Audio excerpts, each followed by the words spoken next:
Happy Friday. It is Friday, April 17th. Last weekend was Easter and I think Passover as well. So if you celebrate either of those, I hope you had a wonderful weekend. We had a really nice Easter. It was a 4-day weekend and we just relaxed and watched movies, Harry Potter movies, and I did some knitting. We had a really nice time. But this week, it has been so challenging to get back into the swing of school and work and just stuff around the house. It has been so difficult. I don't know why, but that long weekend was really nice. I have been struggling all week, and then I came across something, I think a friend posted it on Facebook, and I've been seeing it pop up here and there, and I think it is so relevant. I think it said, you are not working from home, you are at home during a crisis trying to work. And that has been so important for me to remember right now, because trying to work while you are navigating through all of this is so difficult. And I'm really lucky because I don't have an office to report to. I don't have conference calls that need to be done. I make my own schedule, but it's still really, really hard when you put pressure on yourself and you're trying to get the same amount of work done when everyone is around and needs to be fed and you need to be, teacher's aide and all that kind of stuff. So I hope you are managing, and I hope you remember that if you are trying to work from home, because it is not easy. But it is Friday and I am very happy about that. The house is a little bit chaotic because I usually clean at the beginning of the week and things are just everywhere.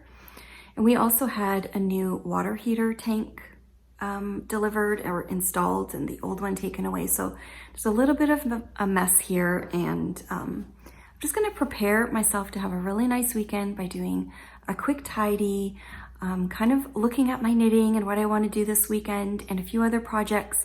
And I have some happy mail to share with you, and also probably have a few favorite things to share.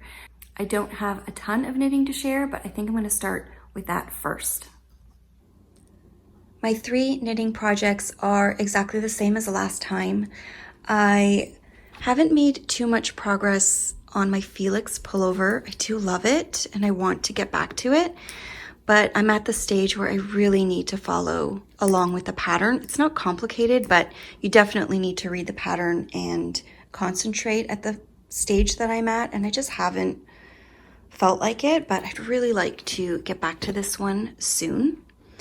But most of my knitting time has been spent on these 2 projects, mostly this shawl. This is the Vertices Unite by Stephen West. And I finally picked up some momentum on the decrease section. This is section 1. It's quite large. So even though I feel good about the progress I've made, it does feel like it's dragging because it's a really large section. This is the biggest one out of the 5 sections.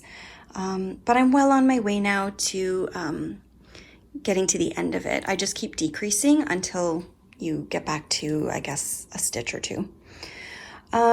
So that I'm going to try to pick up this weekend and hopefully finish that section over the weekend.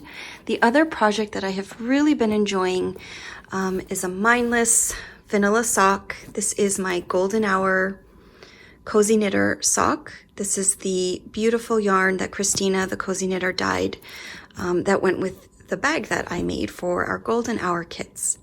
And I know the kits sold out, but I do have more bags that I will be putting in the shop in the next few weeks. I do have a big update planned and lots of bags, but I've just been, I don't know, I just haven't been able to finish the last batch of large bags before I post them. So stay tuned for that. As soon as I can finish those, they will be going in the shop probably the end of April.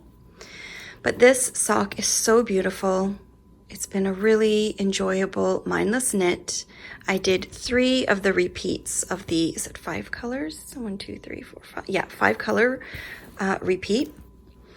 And I'm ready to put in my heel flap. So I stopped, and I'm sure that's going to slow me down, but I'm kind of hoping that for the weekend, my knitting goals are to finish the heel flap and maybe the heel turn and the gusset, and finish section 1 of my Vertices Unite. And then I will start fresh next week, just have a mindless rest of a sock to finish and move on to my second section, which will be really, really exciting. I received some beautiful packages in the mail this week that I wanted to share. The first one was totally inspired by my friend Meg, who I affectionately refer to as Cookies in my house. Meg is from the Wool and Cookies podcast, and if you didn't know, she has started filming again while being isolated at home with her family, and I have been so thankful for her videos. She hadn't really podcasted in a while. She took a break, but she is back, and they are so wonderful to watch.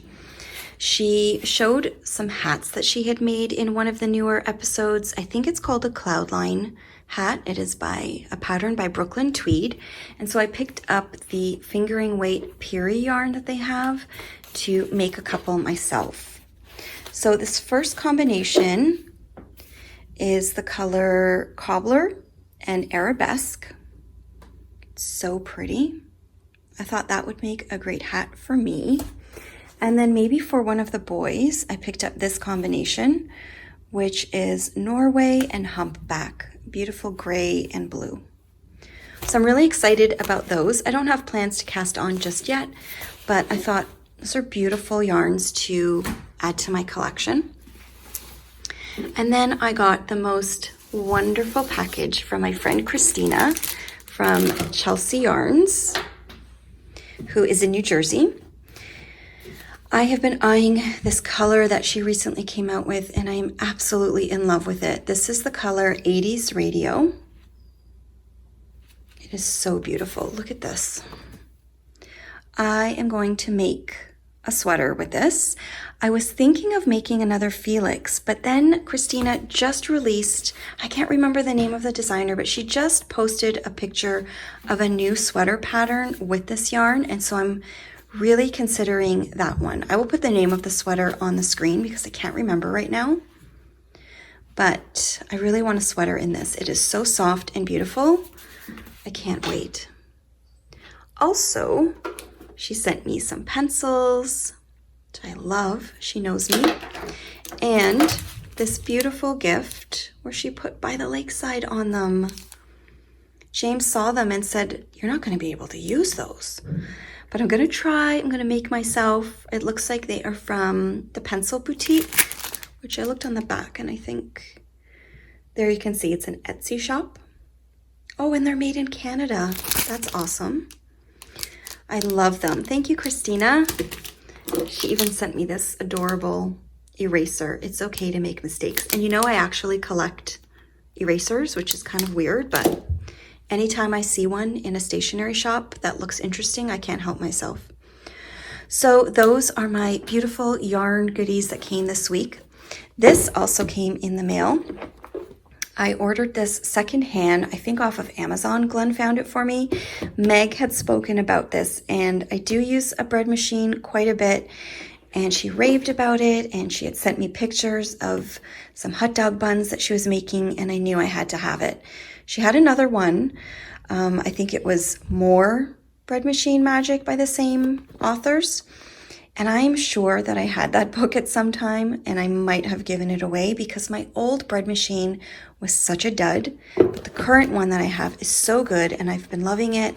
And so I found this. It was pretty inexpensive, and it was in pretty good condition. And I have put sticky notes on everything that looks good to me and a few of the ones that Meg recommended. So I'm excited to try some of those.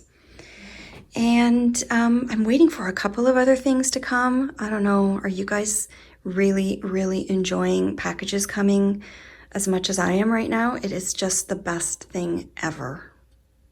I almost forgot, I also got a small package from my friend Maria, who has the Forest Charm Etsy shop. I love her stuff. She did an update, and I couldn't resist picking up a few more of her beautiful pieces. I really love them. They make my knitting just feel so special. She is Woolen Forest on Instagram, and her shop is called Forest Charm. I think in my last video, I might have called her shop or her charms Woolen Forest because that's who she is on Instagram, but that was my mistake. I love the stones that she uses. They are so beautiful, and I really wanted this beautiful little cup and saucer. So pretty. So if you haven't checked out Maria's shop, you totally should. She does updates really often and is always changing her stones and her designs. They are so beautiful. Here is my cookbook selection for next week. I am going to put these 4 books on my coffee table in a stack and flip through them over the weekend to see if there are things that I'd like to make for next week, hoping that I have most of the things and ingredients that I need. These 2 are new to me. I just got them last week, and these 2 are from my collection already. So I already spoke about the Bread Machine Magic. This is the book that Meg recommended and spoke about in her Woolen Cookies podcast. I'm going to try a couple things from there. And I did receive in the mail this week the Magnolia Table Volume 2 book, and I kind of have mixed feelings about the Magnolia cookbooks. The first one I have, and it's a beautiful book. It's beautiful to look at, nice to flip through, but I didn't really use it very much. I know I love the banana bread recipe in there, and I keep going back to that one. But other than that, I haven't gone back to it. Even for the ones that I've tried, nothing really blew me away. And a lot of the recipes I already have tried and true recipes for, because I have a lot of books and a lot of favorites. So I was on the fence about this one, but in the end I caved and I purchased it because I knew I love cookbooks, and I thought, oh, I'm gonna give it a try. I think I'm glad that I did. It's a really beautiful book, which is expected. I really liked the beginning of it. She has some really good references in here for substitutions and herbs. There was one thing I really thought was handy, and I haven't noticed it in any of my books. This 2-page spread on seasoning blends I thought was really good. So if you need like a poultry seasoning, fajita, apple pie, spice, anything like that, she has the recipe for that. And it is a beautiful book. There are a handful of things that look like I will try, but I'm not too sure if this is going to be the same situation as the first one. I'm going to give some of them a try because they do look nice, and I think there might be a little bit more in this book that I would try than the first one, but we'll see. I'm kind of on the fence. I don't know yet. Anyways, I have so many books that, I mean, it's nothing negative about this book because it is beautiful, and if you don't have a lot of cookbooks, you will probably find it super useful. But moving on to the 2 from my collection that I'm really excited about. The first one is Classic Home Desserts by Richard Sachs. This is one of my top 10 favorite cookbooks ever.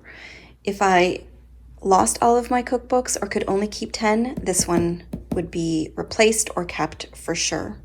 I first heard about it through Nigella Lawson. I used to religiously watch her shows, and she would often speak about her favorite books, and when she mentioned this, I ran out and got it. Now, unfortunately, it is not available to get in print, I don't think anymore, unless you can find it at a used bookstore, but you can get the ebook, and normally that wouldn't be good enough for me, but I have to say, this book is huge, so it's not easy to move around and flip through. And there are not very many pictures, which is the one thing I don't love about it. You can see every once in a while there's a little color section that has a few pictures, but they're not even really the types of recipes that the photos look that spectacular. They are truly, really like home cooking type desserts. And I think that's what I love about it. I remember many, many years ago, I would find reviews and blog posts about different recipes from this book. So I have a little list up here with what page they're on of things that I read about. This apple pancake is one of my most made desserts ever. I haven't made it in a couple years, and so I'm kind of glad that I pulled this out. There are a lot of good recipes in here. So many crumbles, crisps. I made this one for our Easter dinner dessert, except I didn't put walnuts in it. And he's gathered so many wonderful recipes from all over the place that it's definitely worth having in your collection if you like to make desserts. I haven't made that, but I've always wanted to try it. This is the apple pancake that I mentioned, and it's incredible. Such an easy thing to make if you have, I mean, you would be having people over right now, but if you want a last minute dessert, that's a good one. I've made this, it's very good. There was a raspberry loaf, I think, too. It's also really good. Yep, the brown sugar raspberry loaf is delicious. So lots of like simple home baking. This was great. I remember making that a few times for Sunday dinner dessert. It's Edna Lewis's Sunday night cake, which you probably have heard about if you are an Edna Lewis fan. This apple cake was really good too. These are the ones that I've tried or meant to try. I haven't tried this one, but that looks really nice. And there's a lemon tart in here that is also incredible. Let's see what this one is.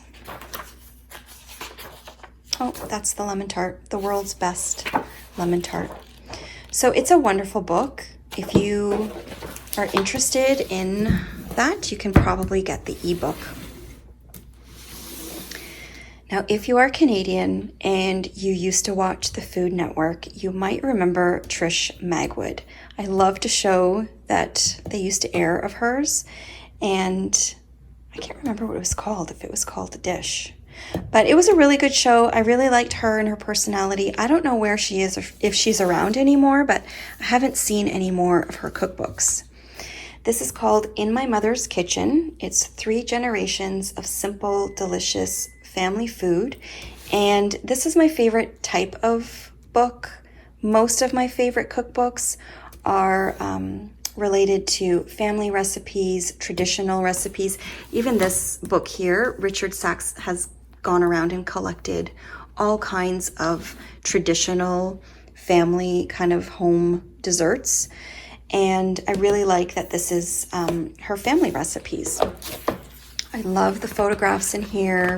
I love recipe cards. It's a really nice book, and I haven't picked it up in a really long time.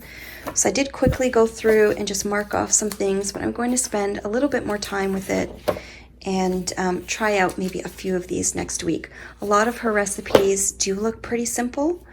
This looks really nice. Barbecued pineapple chicken. If the weather is good, maybe that would be something I can make next week. And I like that she has a few references to, if you are Canadian and from Ontario, you might recognize some of the things that she talks about. We have a lot of pork tenderloin in our house, so I'm anxious to try a new recipe for that. This Ode to Ontario pork tenderloin looks really nice. Her cookie recipes look great too, so I think I'm going to make these next week or on the weekend. I love oatmeal cookies, and I might add some chocolate chips. I'm also a big fan of date squares, but I don't know if anyone else in the house is going to eat them. They're not really the most appealing to teenage boys, but I'm going to give it a try. Her book kind of looks like it might be good for this type of cooking, and she had some really good muffins too. I thought they looked really good. So I'm really into muffins and simple baking, and I think I need to make a new batch of a new batch of granola, and this family granola looks like it might be a good one to try. So these are my books for the weekend. I'm really looking forward to just kind of relaxing and planning my meals for next week. It's just after 2 p.m. and I'm finally in my studio space, which is kind of typical. I've spent most of my day cleaning, feeding people, doing schoolwork, and then there was a lot of filming today, so I haven't really been able to get to my work. But I'm finally here and I'm just kind of assessing what needs to be done. And I thought I'd give a little behind the scenes peek at what's going on for the shop. These are all of the small project bags that are almost ready. They just need a final pressing and tassels attached to them. I'm really excited to get these in the shop. It's just taking me a lot longer than usual to finish things because of everything that's happening at home. So I have some denim dots, which are up here. I've got quite a few more of the golden hour bags, which are the ones that were in the kits with Christina, the cozy knitter. I don't have any more kits, so I won't have the yarn available in my shop, but I do know that Christina will be dyeing that colorway again. So if you missed out and you loved the colorway, she will have it, and I have more bags. And then I've got these other fun prints. I've got these cute girls. I had this one in my shop before and I love them. These beautiful horses and this kind of beautiful florally print. So I've got all of those to finish up. They've just been sitting there taunting me for quite a while because I've been working on large bags. And I'm really excited to finish these because once they are done, I can finally do a shop update. So this stack here has labels attached, they're fused. And then this stack here, I still have to attach all of the labels on. I've got these really pretty prints. This is one of my favorites. I already made myself one of these bags. I love that print. And then once the labels are finished being attached, I've got my linings cut. So I will just have to press them and cut out the wedge, like the corners for those, and then start installing the zippers. But of course, that's not it. I also have all of these patchwork pouches that I have had on my work table for months and months, and I know so many people ask about them and are waiting for them, and I'm sorry I haven't been able to get them into the shop yet, but it's just been so busy with all of the other work I've been doing on leather and these other bags. So I'm hoping to finish all of those. I've got the zippers ready, but I still have to cut out linings, cut out the backs, and finish all of those off. So that is the work that I have ahead of me, but it is Friday. I'm probably only going to attach some labels today because I am trying to save part of today for my mental health. I'm not cooking tonight either. We are going to order Japanese food, which we all really enjoy. So I'm really excited about that.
Started editing all of the video that I've filmed today, and it is quite chatty.